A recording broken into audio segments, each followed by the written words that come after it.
Hi friends, இன்றைக்கி என்ன mini vlog பார்க்க போகிறோன்னா ஒரு குக்கிங் மினி விளாக் தான் பார்க்க போகிறோம். சப்பாத்திக்கு கடை ஸ்டைலில் எப்படி சால்னா பண்ணுறதுன்னு பார்க்க போகிறோம்.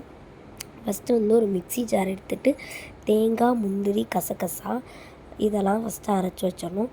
நெக்ஸ்ட் என்ன எடுக்கணும்னு பார்த்திங்கன்னா மிளகு, ஏலக்காய், பிரிஞ்சி இலை, சோம்பு, சீரகம், பட்டை, கிராம்பு இதெல்லாம் அரைக்கணும்.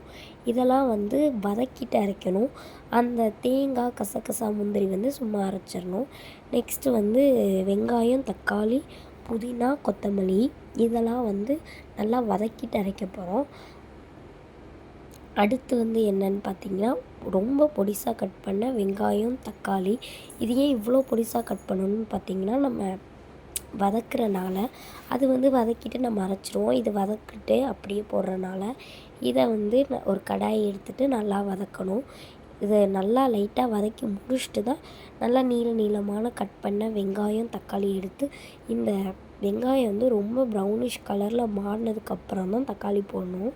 இது நம்ம சட்னிக்கு எப்படி அரைப்போம் அந்த அளவுக்கு நல்லா வதங்கணும். இந்த புதினா, கொத்தமல்லிலாம் அந்த க்ரீன் கலரில் போட்டோம்ல அந்த அளவுக்கு நம்ம அடையாளமே தெரியாத அளவுக்கு வதக்கிடணும். பார்த்திங்கன்னா தெரியும் எந்த அளவு க்ரீனிஷாக இருக்குதுன்னு. அதுக்கப்புறம் காட்டுறேன். அப்படியே அது அடையாளமே தெரியாத அளவுக்கு நம்ம வதக்கிடணும். இந்த மாதிரி தான் நம்ம சட்னி அரைக்கிறதுக்கு வைப்போம். அந்த அளவுக்கு பார்க்க சட்னி மாதிரியே தான் ஆனால் இருக்கும். நமக்கே டவுட்டாக இருக்கும் இது சால்னா தானா அப்படிங்கிற அளவுக்கு. அதுக்கப்புறம் பொடிசாக கட் பண்ண வெங்காயம், தக்காளி நான் ரொம்ப பொடிசாக தான் கட் பண்ணியிருப்போம். டக்குன்னு வதங்கிடும். அதுக்கப்புறம் அந்த முந்திரி, கசகசா போட்டோம்ல அதை அரைச்சி வச்சது, இஞ்சி பூண்டு பேஸ்ட்டு, அதுக்கப்புறம் 1 டீஸ்பூன் மிளகாப்பொடி, மல்லித்தூள், 1/2 டீஸ்பூன் மஞ்சத்தூள் இதெல்லாம் ஃபஸ்ட்டு ரெடியாக வச்சுக்கணும். எல்லாமே ரெடியாக வச்சிங்கன்னா தான் டக்குன்னு உங்களுக்கு சமைக்கிறதுக்கு கரெக்டாக இருக்கும். நெக்ஸ்ட்டு குக்கர் எடுத்துகிட்டு எண்ணெய் ஊற்றிடணும். அடுத்து சோம்பு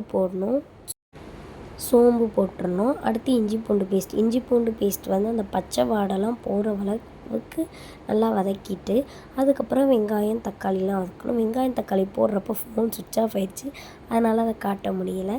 நெக்ஸ்ட்டு இது நல்லா வதங்கினோன்னே நம்ம எடுத்து வச்ச மிளகாப்பொடி எல்லாமே போட்டுடணும். அப்புறம் தேவையான அளவு தண்ணி ஊற்றிட்டு இந்த கலருக்கு நமக்கு சால்னா கலருக்கு பார்க்குறப்ப நல்லா இருக்குது. ஃபினிஷிங் தான் நல்லா இருக்குமான்னு நமக்கே டவுட்டாக இருக்கும். நெக்ஸ்ட்டு குக்கரில் வச்சு நமக்கு தேவையான விசில் வச்சிட்டிங்கன்னா சூப்பரான சால்னா ரெடி. கொத்தமல்லி போட்டு ஃபினிஷ் பண்ணிடுங்க. சூப்பராக இருக்கும். இந்த மாதிரி குக்கிங் மினி விளாக் வேணும்னா அஸ்வின் சேதா சேனலை சப்ஸ்கிரைப் பண்ணிக்கோங்க. பாய். நெக்ஸ்ட் மினி விளாகில் பார்க்கலாம்.